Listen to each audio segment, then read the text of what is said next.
Hello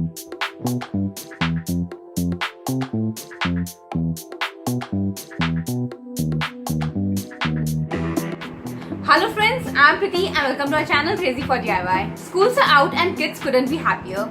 Of course, the major plans for the summer are to laze around without doing anything constructive. So we thought why not make the most of the summer and also make it fantabulous for the kiddos. So we organized a 3 days mini camp for the kids and this video is all about that.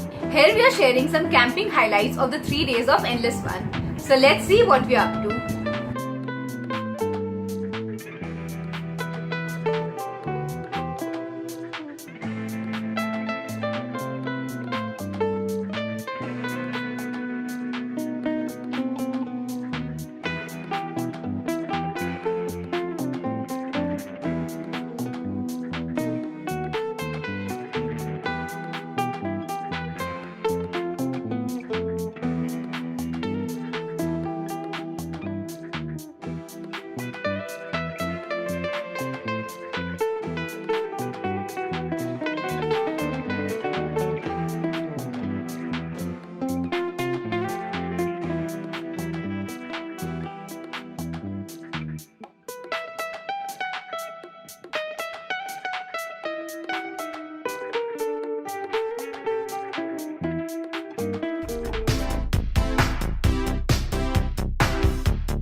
how summer camps are one of the best ways for kids to spend their summer vacations. We conducted the camp with an aim to let the kids get a sneak peek of things they can learn apart from academics. Touchwood, this is the first time we did something like this and we are totally overwhelmed by the way it turned out. The kids thoroughly enjoyed and their moms totally appreciated it. I hope you also like this vlog, and if you did, don't forget to like this video and subscribe my channel for more fun updates. See you guys next week. Signing off now. Till then, do it yourself. For more such videos, do subscribe my channel, like, share and comment on my videos, and stay tuned. Also follow me on my social media networks. I'm there on Facebook, Pinterest, Instagram and Twitter by the name of Krazzy for DIY.